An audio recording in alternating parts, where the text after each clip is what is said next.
I want to talk about a phenomenon that's kind of been on the rise in the West recently, and that is the association with Christianity and both the blowhard right and the far right. Now, I say blowhard right and far right, I'm differentiating somewhat. I don't think the blowhard right are necessarily racist, but there's some overlap there, you know. But what we've noticed recently is this association with the hard right and Christianity. And one of the arguments they make is that Christians are under persecution in the world and they're going to be the people who raise a voice for that. Well, firstly, there is a problem with persecution of Christians in the world, and we need to be honest about that. In many Islamic majority countries, that is exactly what happens. And it's no small thing, it's a very grave issue. And I urge Pope Leo to, raise a voice for this if he hasn't done so already. I've followed his pontificate quite closely. So far, I'm quite impressed. But that's a very, very real problem. I would never dismiss that. We see it particularly in northern Nigeria, where thousands of Christians have been murdered. True, some of that is sectarian violence. Muslims have also been killed. But there is unquestionably a problem of persecution of Christians in Islamic majority countries. In the case of Nigeria, it's not Islamic majority, but look at Iran, look at the persecution of Christians there, despite what Tehran claims. It's absolutely the case. Look at Afghanistan. Islamic theocracies are dangerous for Christians and Jews and other minorities. That's just reality. Pakistan, Christians have been heavily persecuted. So this is not a made-up issue. This is a very real problem. And I call on all leaders of good conscience to raise awareness of that. So that's the first thing to be clear on. I'm not refuting that. But I do want to question if the far right are the right people to be raising awareness of this, because, when they pretend to be promoting good Christian values. I come from a Christian background, Anglican, and one thing that I have always felt strongly is that if you don't start with compassion as a basis for your Christianity, then everything else goes out the window. Now, of course, atheists and others might point to the contradictions in Scripture between some of the hellfire and damnation could be found in the Old Testament and some of the more compassionate messages from Christ in the New Testament. Okay, I'm not a theologian, and I've always said that criticism of religion is totally valid, but I do think that positive Christian values that is focus on compassion is a very good thing. And to me, that is true Christianity. And I think this was personified by Pope Francis. I think his successor has also embodied this by his advocacy for migrants. Now, I want to be clear on this. This doesn't mean that to be a good Christian you need to be hard left either. It may be true that if Jesus were around today, he wouldn't necessarily be a socialist in the modern sense of the word. But I tell you something, he sure as hell would not be a MAGA Republican. So when we see someone like Caroline Levitt, wearing a cross, making a point when she's Trump's press spokeswoman, this is a woman who's proudly working for a fascist. I think Trump is pretty much a fascist. I think his policies are fascistic. They're based on collective punishment. I think some of his language is unquestionably fascist when he talks about immigrants poisoning the blood of Americans. That is not humanizing language. It's not mainstream language at all. So when I see someone like Caroline Levitt, I think she's a pretty contemptible person, to be honest. She'll be on a very lucrative salary and to be taking pride in working for someone like Donald Trump really, really, to me, says something about her moral compass. She pretends to be a Christian. Now, I will say this. I'm not going to say that everyone who embodies what I would see as regressive Christianity are not Christians. I think that would be wrong. It would be a bit like, because it would be hypocritical for me to say that, because I've criticised the narrative that we sometimes see from Muslim community leaders when they denounce Islamism. They say, oh, they're not true Muslims. They'll say that Boko Haram, Al-Qaeda, ISIS, etc. are not true Muslims, and yet the Islamists, they are absolutely convinced that they are doing Allah's will. The point with this, the point I would make is, in major religions, Christianity, Islam, you are going to get different schools of thought. What can explain, a Christian charity helping the homeless, contrasting with the Russian Orthodox Church supporting the murder of Ukrainian children? What can explain the extensive humanitarian work the Catholic Church does, contrasted with the evil sexual abuse that has also happened in the name of the church, or carried out by priests, I should say. So I think when we're dealing with a major religion, Christianity is the world's biggest religion, you are going to get many, many different spectrums of that. But I do think it's very important for decent Christians, those who believe that compassion is and must be central to Christianity, need to raise a voice and speak out against the hard right who think that Christianity is deporting thousands of people. They're forgetting Jesus Christ was, it sounds like a cliche, but he was essentially a refugee. If you just need to look at the Gospels, and we're talking about a first century Jewish man in Roman Palestine. And this idea that he would somehow personify Trump's America is grotesque. It's based on extreme ignorance and this kind of arrogant adoption of we alone have the voice of Christianity.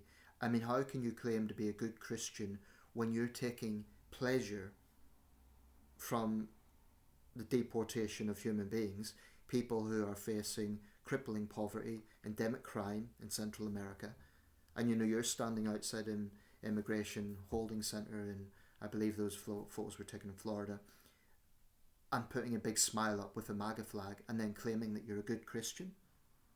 And in the UK, we've seen the likes of Tommy Robinson and others adopt this. This is not about, going to the opposite and going to far left policies and saying that's Christianity. But I just don't know how someone can think that they're being a good Christian by endorsing policies that are callous, that are based on, punishing some of the most vulnerable people in the world. It just doesn't, I don't see the connection there. And I'm not naive. I've always said that with immigration there has to be controls, there has to be vetting. There's people that absolutely shouldn't be, in our borders, and the US has a right to protect its borders, of course it does. But let's be clear what Trump is doing. He is collectively punishing everyone, from what he pretends to be third world countries. If this is really about values, I've raised this point before, is he going to be including the Gulf states? Probably not, because they're rich. And Trump, the businessman, doesn't really see it about, do they support Western values or not? He's thinking, well, they're poor, so we look down on them. That really raises questions. Again, I'm not being naive. I'm not saying let's have an open door immigration policy, but let's be very clear.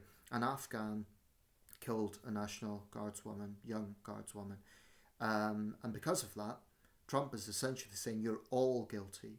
It's collective punishment, and that's dehumanizing by nature. It's comparable to the internment of Japanese Americans actually in World War II. It's collective punishment, and it's wrong. But I just don't know how someone can support someone like Donald Trump, who's so un-Christian, so clearly un-Christian in pretty much everything he stands for, and think that they're being a good Christian. It just doesn't fathom. And I suppose they would argue, oh, Trump's spoken up for persecuted Christians. But I'm talking about his own behaviour in his public life in America.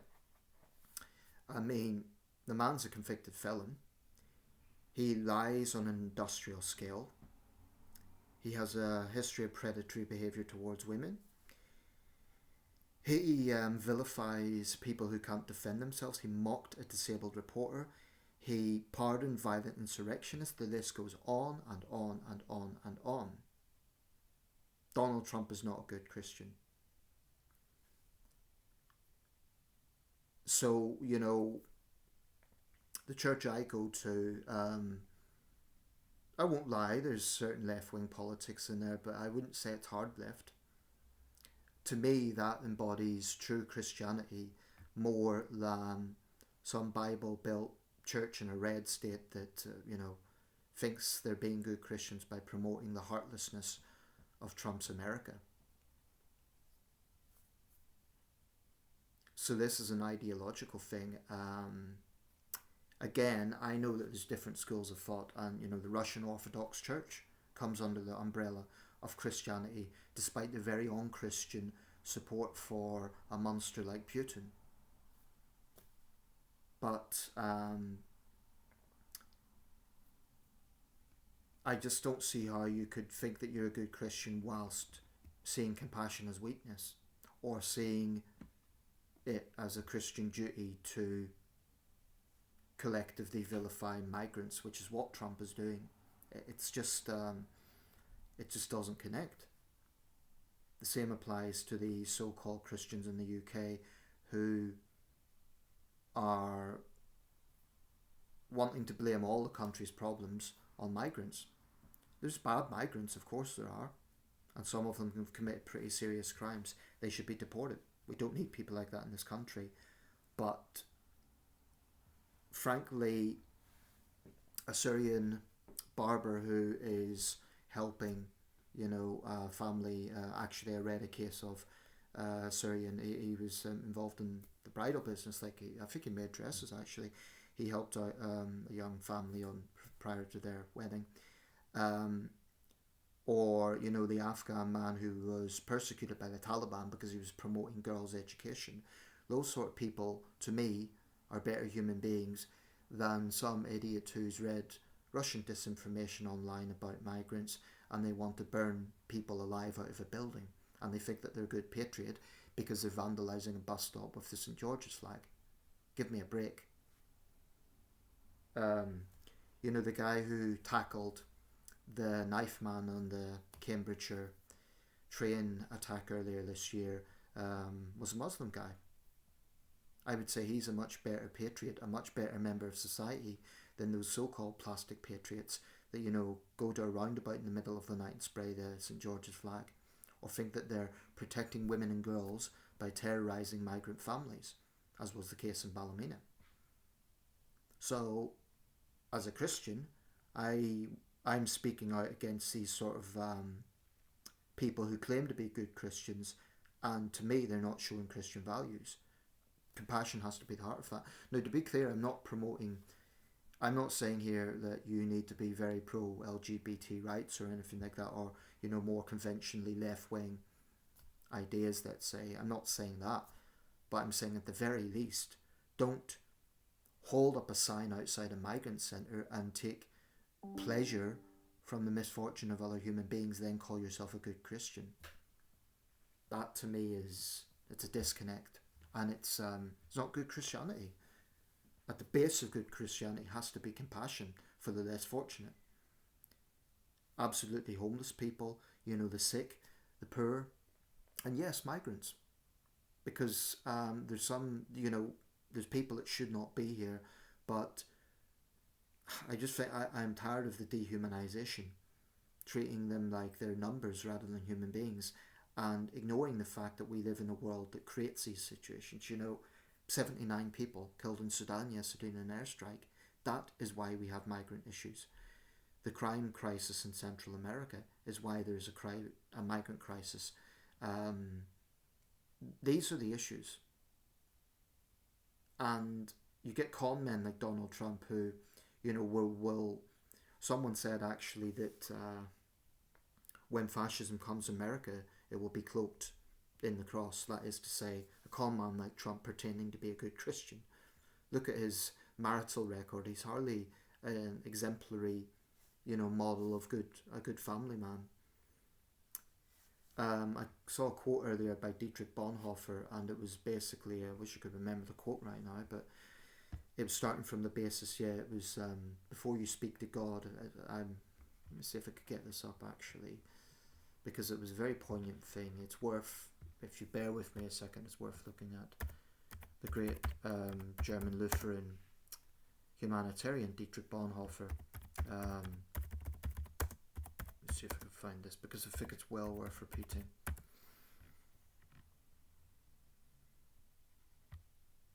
I probably made quite a few.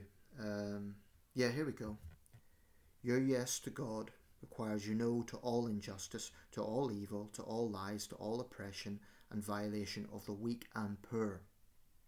Your yes to God requires your no to all injustice, to all evil, to all lies, to all oppression and violation of the weak and poor. So if you're going on the internet and supporting Trumpian policies, deporting cleaners and volunteer firefighters, if you're going on the internet and repeating Kremlin propaganda, how dare you call yourself a good Christian? Dietrich Bonhoeffer was a personification of a good Christian.